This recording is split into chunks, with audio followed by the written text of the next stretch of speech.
Hello students, welcome back to your channel Target Semester. This is your educator सिमरन शर्मा। जैसा कि मैंने कहा था कि मैं आप लोग के लिए बिजनेस पब्लिक फाइनेंस के क्वेश्चंस लेकर आऊंगी। पब्लिक फाइनेंस के 40 क्वेश्चंस जो हमने सोचे थे कि 40 क्वेश्चंस 40 मिनट्स में हम कर लेंगे, वो हमने कर लिया है। आज हम स्टार्ट करने वाले हैं उसी के और सारे क्वेश्चन, मल्टीपल्स ऑफ क्वेश्चन, जिसको आज हम लगाएंगे। होप आप लोग को समझ में आ रहा होगा। ज़रूर से बताया करें कि क्या चीज़ें और आपके लिए ले आनी चाहिए, क्या चेंजेस करनी चाहिए, ज़रूर बताएं। Feedback is the most important thing. ठीक है, आप बताएंगे मुझे इनपुट्स नहीं देंगे तो मैं आपको अच्छे से आउटपुट्स नहीं दे पाऊंगी। ठीक है, तो आज हम लोग स्टार्ट करेंगे इसके मैक्सिमम सोचेंगे हम लोग तो 30 मिनट्स में 30 क्वेश्चन आज टारगेट रखें। ठीक है, इसी टारगेट के साथ आज हम अपना क्लास स्टार्ट करते हैं। आप लोग ऐसे ही लास्ट तक बने रहिएगा। बहुत अच्छे अच्छे क्वेश्चंस हैं, मज़ा आएगा करने में। ठीक, बहुत सारे कॉन्सेप्ट भी क्लियर होते जाएंगे। जिन्होंने चैप्टर नहीं पढ़ा है वो चैप्टर्स भी जाके पढ़ सकते हैं। टारगेट गुरुकुल मोबाइल ऐप पे अवेलेबल है। ठीक है, LU 4th सेमेस्टर के नाम से है, वो अवेलेबल है, उसको उसमें जाके पढ़ें। ठीक है, बाकी जितने कॉन्सेप्ट हैं वो हम यहाँ कंप्लीट करेंगे। ठीक, चलो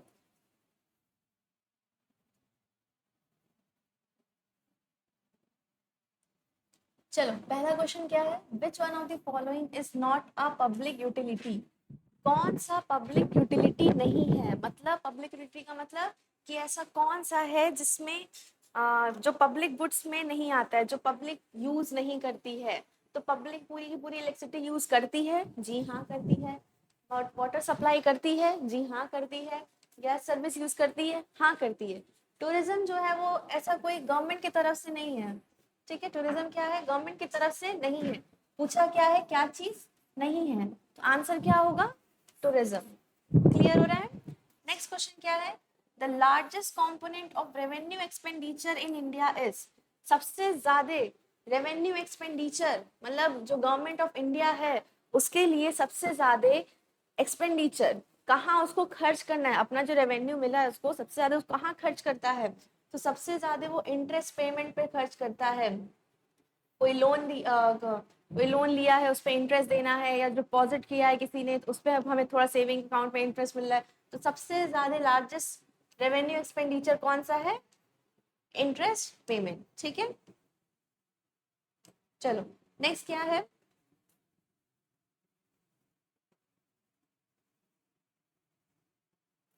the classical economics asserted that public expenditure is classical economics. Classical तौर पे मतलब ट्रेडिशनली जो इकोनॉमिक्स थे, जो पहले के टाइम के थे, उन्होंने ऐसा क्या चीज बताया था पब्लिक एक्सपेंडिचर को लेके कि पब्लिक एक्सपेंडिचर क्या होता है?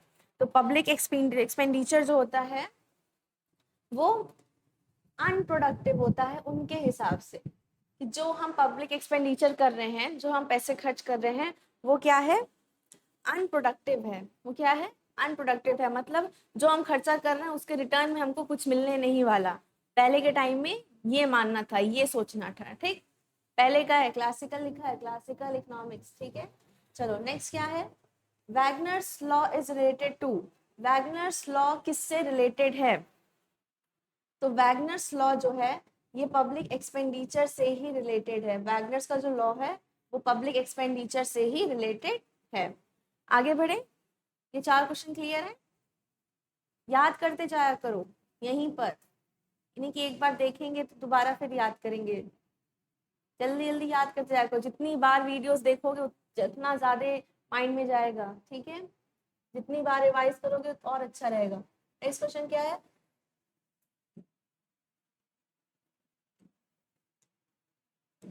नेक्स्ट क्वेश्चन है द लार्जेस्ट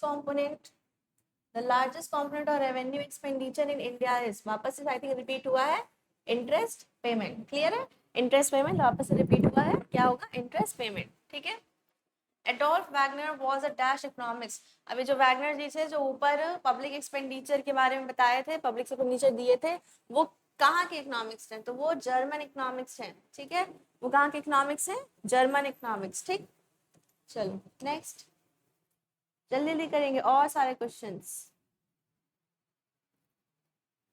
30 से भी ज्यादा हो गया तो और अच्छी बात है। ठीक, who is the exponent of law of increasing state activity? किन्होंने दिया था law of increasing state activity?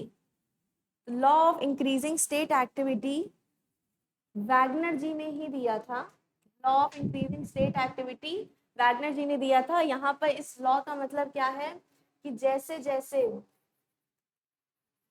जैसे जैसे हमारी इनकम बढ़ती है वैसे वैसे हमारा एक्सपेंडिचर भी बढ़ता जाता है। इसी की बात की थी, increasing state activity.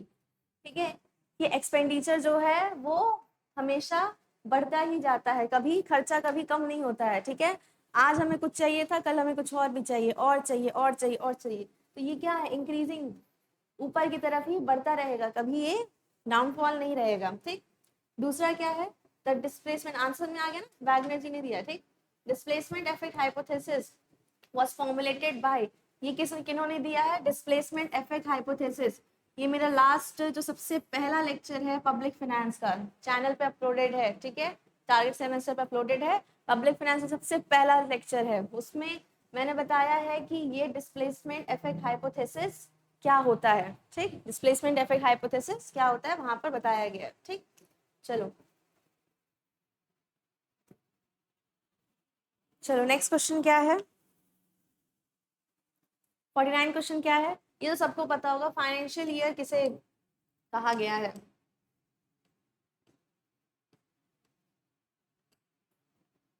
Financial year in India started from, कब से फाइनेंशियल ईयर स्टार्ट होता है, 1 अप्रैल से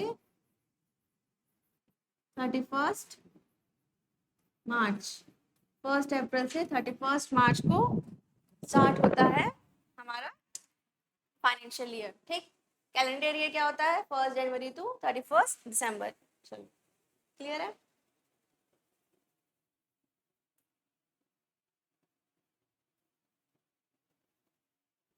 चलो नेक्स्ट क्वेश्चन क्या है, salary and pension paid by government are called, जो सैलरी और पेंशन गवर्नमेंट दे रहा है उन्हें क्या कहते हैं, उन्हें कौन सी तरह का एक्सपेंडिचर हम कहते हैं, तो उन्हें हम रेवेन्यू एक्सपेंडिचर कहते हैं। ठीक, जो साल भर में एक्सपेंडिचर करना होता है उसे रेवेन्यू एक्सपेंडिचर कहते हैं। ठीक है, देखो रेवेन्यू का, कैपिटल का मतलब क्या हुआ और रेवेन्यू का मतलब क्या हुआ, सिंपली जानना है, छोटा सा डिफरेंस अभी बता रहे हैं। ठीक, कैपिटल यहाँ लिखती हूँ, रेवेन्यू यहाँ लिखती हूँ, क्योंकि आज जगह नहीं है उधर। ठीक, कैपिटल और रेवेन्यू। ठीक है, कैपिटल में भी दो आता है। ठीक है, कैपिटल एक्सपेंडिचर और कैपिटल रिसिप्ट। ठीक है, और रेवेन्यू में भी दो आता है, रेवेन्यू एक्सपेंडिचर और रेवेन्यू रिसिप्ट। ठीक, एक्सपेंडिचर मतलब जो खर्चा करना है, रिसिप्ट मतलब जो इनकम आ रही है। ठीक है, ये दो चीज की बात कर रहा है। तो अब यहाँ ध्यान देना। ठीक,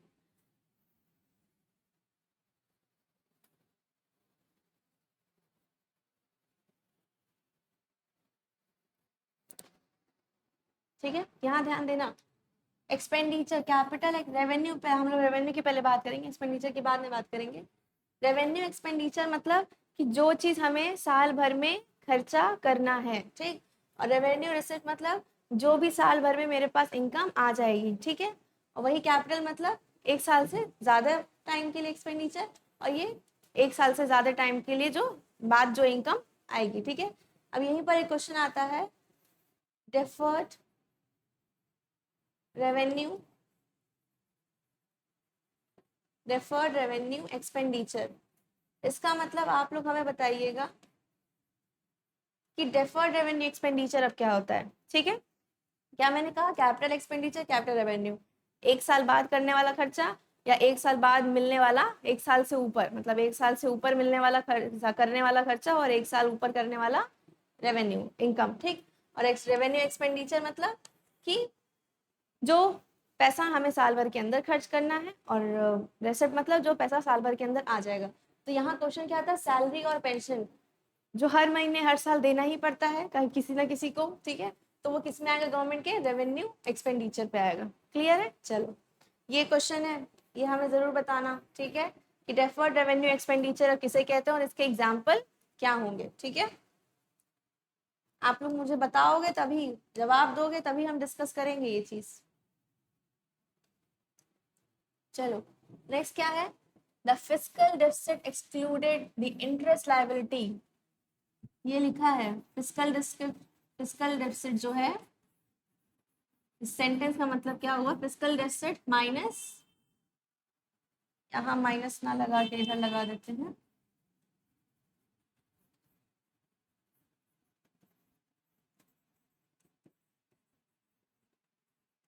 fiscal deficit minus interest payment. अगर fiscal deficit minus interest payment करते हैं तो हमारा निकल के आता है, प्राइमरी डेफिसिट, क्लियर है, प्राइमरी डेफिसिट निकल के आता है। फॉर्मूला समझ में आया, क्या कह रहा है, fiscal deficit minus interest payment is equals to primary deficit. वही पूछ रहा है कि अगर फिस्कल डेफिसिट में से हम इंटरेस्ट लायबिलिटी को हटा दें, एक्सक्लूड कर दें, हटा दें, ठीक है, छोड़ कर लिखा है, ठीक है, हटा कर अगर हम निकालते हैं तो वो क्या निकल के आता है, तो वो प्राइमरी डेफिसिट निकल के आता है। फॉर्मूला है, इसका भी फॉर्मूला है, इसका भी है, इसका भी है, क्लियर है। आगे हम लोग और क्वेश्चंस आते रहेंगे तो उसमें हम लोग देखते रहेंगे, ठीक। चलो, FRBM act was passed in the year, किस ईयर में FRBM एक्ट पास हुआ था, ठीक है, तो FRBM एक्ट पास हुआ था 2003 में, 2003 में FRBM एक्ट पास हुआ था। अब FRBM एक्ट का मतलब क्या होला, फुल फॉर्म क्या होता है, किसी को पता है?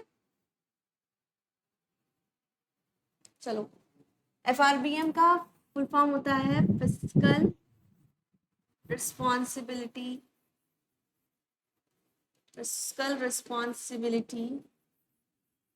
And budget management. Fiscal responsibility and budget management FRBM act का फुल फॉर्म है, और किस ईयर में आया था, 2003 में आया था। चलो नेक्स्ट देखते हैं, ज्यादा हो गया। चलो, zero base budgeting was first adopted in, zero base budgeting सबसे पहले अडॉप्ट हुआ था यूएसए में, सबसे पहले अडॉप्टेड हुआ था यूएसए में। क्या मतलब हुआ जीरो बेस बजटिंग का, कि जब हम कोई बजटिंग का जीरो बेस मान के चलते हैं, मतलब पुराना साल का कुछ भी ना ले आकर इस साल से ही नया फ्रेश स्टार्ट कर रहे हैं, फ्रेश बजटिंग कर रहे हैं, तो उसको जीरो बेस बजटिंग कहा जाता है। कहाँ पर सबसे पहले हुआ था, तो यूएसए में हुआ था। फिर क्या है, who propose zero base budgeting for the first time, किसने सबसे पहली बार जीरो बेस बस्टिंग दिया, ये क्वेश्चन है। तो पीटर फ्लायर ने सबसे पहले जीरो बेस बजटिंग दिया। नेक्स्ट आगे बढ़े।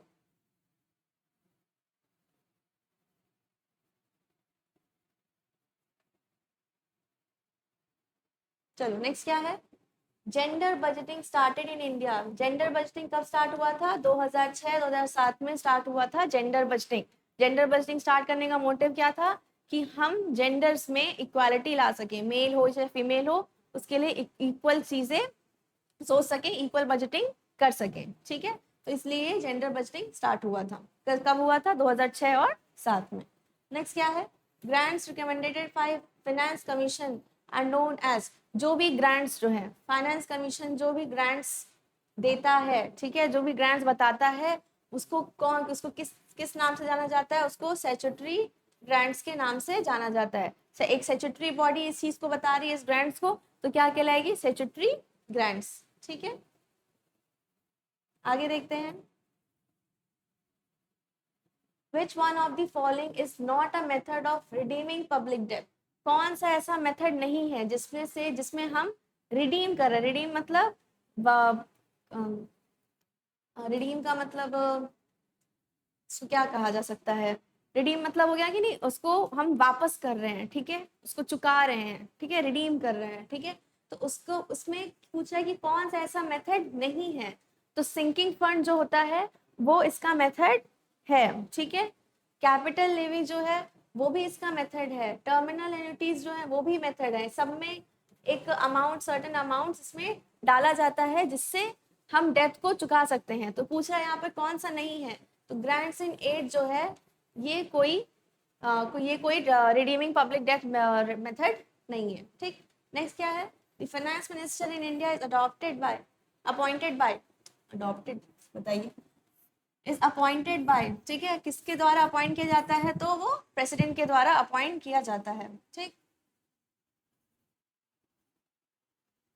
कुछ छूटा तो नहीं? एक क्वेश्चन छूट गया, ज्यादा छूट गया क्या? ज्यादा ऊपर हो गया, रुक जाओ। फाइनेंस कमीशन तो हो गया, अपॉइंटेड बाय हूँ, प्रेसिडेंट, ठीक है, प्रेसिडेंट के द्वारा अपॉइंट किया जाता है, ठीक। नेक्स्ट क्वेश्चन क्या है, the theory of maximum social advantage given by, ये तो हम लोग स्टार्टिंग में भी शायद क्वेश्चन किए हैं, नेक्स्ट पिछले प्रीवियस सेशन में, कि मैक्सिमम सोशल रिस्पॉन्सिबिलिटी किसने दिया है, तो डेल्टन ने दिया है, ठीक।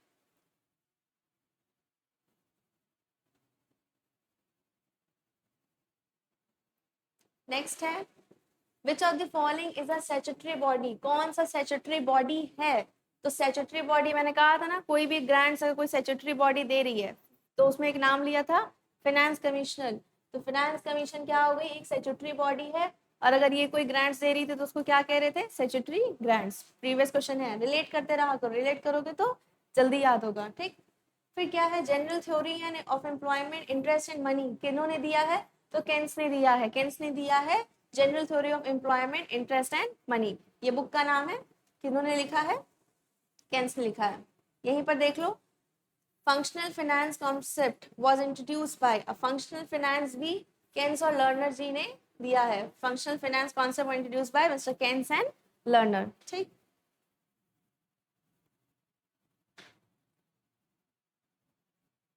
अब देखो यहाँ पर किसी एक का मतलब दिया है, ये पूछ रहा है, formation of dash is the actual method of depth redemption, formation of something is actual method of depth redemption, ठीक है, तो वो ऐसा कौन सा है, ये है, ये है, ये है, ये है, तो सिंकिंग फंड में देखो, सिंकिंग फंड में हम थोड़ा थोड़ा पैसा डालते रहते हैं, जिससे आगे फ्यूचर में जब हमको डेप्थ वापस करना हो, रिडीम करना हो, तो वो काम हम कर सके, तो यहाँ पर आंसर क्या होगा, sinking fund, sinking fund will be the correct answer of this question, formation of sinking fund is the actual method of debt redemption, clear है।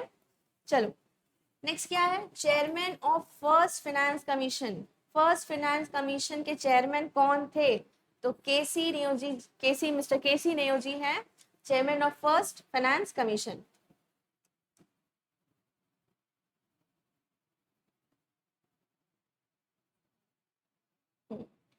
फिर क्या है,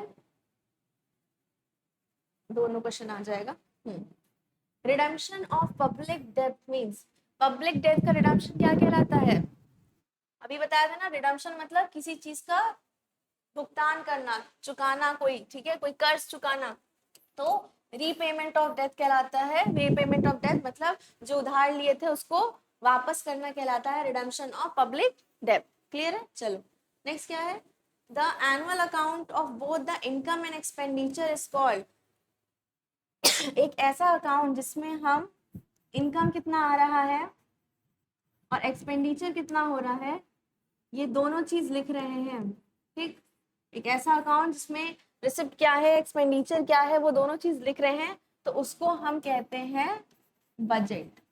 इसी को क्या कहते हैं, जो हमारा इनकम है, जो पैसा आ रहा है और कहाँ कहाँ खर्च हो रहा है, इस चीज का अगर कोई अकाउंटिंग कर रहा है, अकाउंट बना रहा है, तो उसको क्या कहेंगे, बजट कहेंगे, क्लियर है, सिंपल सी बात है, बजट कहेंगे, नॉर्मल कोई अकाउंट नहीं कहेंगे।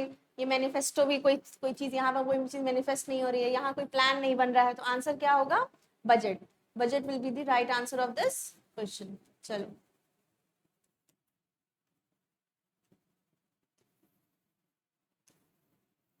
फिर क्या है, नेक्स्ट क्वेश्चन है, तो 3 क्वेश्चन ला लेते हैं इसमें,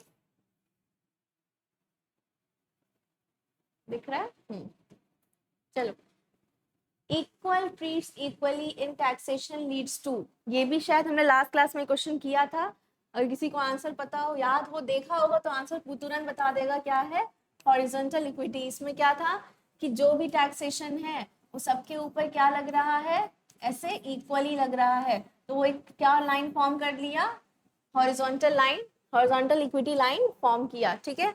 तो equal treat equally in taxation leads to horizontal equity.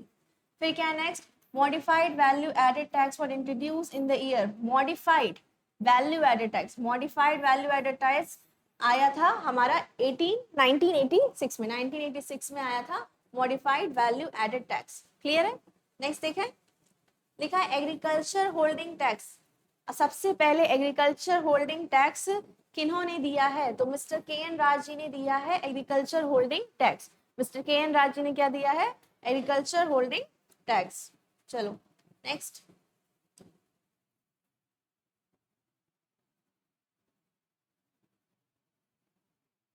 Last क्या है इसमें, द बजट ऑफ, क्या हो गया, the budget of long term public debts falls in, long term public debts किस में होता है, लॉन्ग टर्म किस में जाएगा, प्रेजेंट में जाएगा। 3 दिया है, प्रेजेंट पास्ट फ्यूचर। अभी कहा था ना मैंने, 1 साल के अंदर करना है तो वो रेवेन्यू हो गया, ठीक है। अब चाहे रेवेन्यू एक्सपेंडिचर करना हो, चाहे रेवेन्यू रिसिप्ट, ठीक है, पैसा आ रहा हो या पैसा जा रहा हो। 1 साल से ज्यादा का है क्या, तो क्या हो गया कैपिटल, ठीक है। तो कैपिटल या तो पैसा आ रहा हो या तो पैसा जा रहा हो, कैपिटल रिसिप्ट या कैपिटल एक्सपेंडिचर। यहाँ क्या पूछ रहा है, लॉन्ग टर्म पब्लिक डेब्ट है, कोई लॉन्ग टर्म है मतलब 1 साल से ज्यादा की बात कर रहा है। लॉन्ग टर्म शॉर्ट टर्म का डिफरेंस पता है ना, शॉर्ट टर्म और लॉन्ग टर्म, इन दोनों का डिफरेंस पता है। मेजर क्या होता है, ये लेस देन 1 ईयर होता है और ये मोर देन 1 ईयर होता है, ठीक है। तो पूछा है लॉन्ग टर्म, लॉन्ग टर्म मतलब मोर देन 1 ईयर, तो क्या प्रेजेंट की बात करेगा, आज की बात करेगा, नहीं। क्या पीछे जाने की बात करेगा, नहीं। किसकी बात करेगा, फ्यूचर जनरेशन की बात करेगा। तो आंसर क्या क्या हुआ इसका, the burden of long term public finance falls in future generation. देखो कुछ क्वेश्चंस ऐसे होते हैं जिनको थोड़ा सा अगर ध्यान से पढ़ो, थोड़ा सा ही ध्यान से पढ़ोगे तो आंसर उसमें अपने आप तुमको समझ में आ जाएगा कि क्या लगाना है, ठीक है। समझ में आया, चलिए चलो एक और क्वेश्चन इसका कर लिया जाए।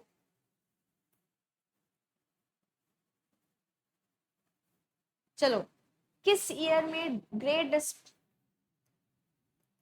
किस ईयर में ग्रेट डिस्पर्शन अकर हुआ था, किस ईयर में ग्रेट डिस्पर्शन अकर हुआ था, तो 1929 टू 33, 1929 टू 1933 तक ग्रेट डिस्पर्शन आया था। ये ग्रेट डिस्पर्शन आने के बाद ही मैक्रो इकोनॉमिक्स की बात आई थी, मैक्रो इकोनॉमिक्स की बात आई थी, ठीक है, ठीक है। क्या मैंने कहा है, ग्रेट डिस्पर्जन आया था। ग्रेट डिस्पर्जन आने के बाद सबसे उसका कहानी बताते हैं कि माइक्रो इकोनॉमिक्स चल रहा था। माइक्रो इकोनॉमिक्स मतलब हर इंडिविजुअल की बात हो रही थी, ठीक। हर इंडिविजुअल का अर्थशास्त्र देखा जा रहा था कि कैसे किसका कोई डिमांड कर रहा है, कैसे सप्लाई करना है, कितना कॉस्ट लगना है, प्रोडक्शन कितना करना है, ठीक। इनकी बात हो रही थी, ठीक है। मतलब एक इंडिविजुअल चाहे वो कंज्यूमर हो या वो प्रोडक्ट प्रोड्यूसर हो, उसकी बात हो रही थी, ठीक। लेकिन देन ऑल्सो इतना सब देखने के बाद भी ग्रेट डिस्पर्जन आ गया, ठीक, जिसमें बहुत सारा इकोनॉमिक लॉस हो गया, ठीक है, डाउनफॉल हो गया, इन्फ्लेशन आ गया, ठीक है। तो इसमें किस ईयर में आया, पहले तो ये क्वेश्चन पूछ रहा है कि 1929 और 33 में आया, ठीक, ये क्लियर है। अब ये लाने का रीजन, इसके बाद ही, ये आने के बाद ही मैक्रो इकोनॉमिक्स आया। इकोनॉमिक्स है, ठीक है, एक इकोनॉमिक्स है, उन्होंने कहा कि हमें सिर्फ इंडिविजुअल प्रोड्यूसर या इंडिविजुअल कंज्यूमर की बात नहीं करना है, हमें उन सबका एग्रीगेट देखना है, ठीक है, एग्रीगेट देखना है, मिला कर देखना है कि वो कितना प्रोड्यूस करें, मतलब टोटल मार्केट, एक पूरा मार्केट देखना है, इंडिविजुअल को ना देखे, पूरे इकोनॉमी को देखना है, पूरे मार्केट को देखना है। तो उसके बाद मैक्रो इकोनॉमिक्स का कॉन्सेप्ट आया, क्लियर है। ये पब्लिक फाइनेंस के पार्ट में नहीं है, ये इकोनॉमिक्स का पार्ट है, लेकिन ऑल्दो यहाँ पर ये टर्म आया है यहाँ पर, तो कहानी पता होनी चाहिए। कहानी जब याद रहती है तो क्वेश्चन जो है उसको याद करना, रिलेट करना आसान हो जाता है, ठीक है। चलो, वो आप लोगों को समझ में आया होगा। इसके और क्वेश्चंस भी हैं, हम लोग लगाएंगे आगे इसके नेक्स्ट सेशन में। जल्दी आपका वो नेक्स्ट सेशन भी आएगा, अपलोड होगा।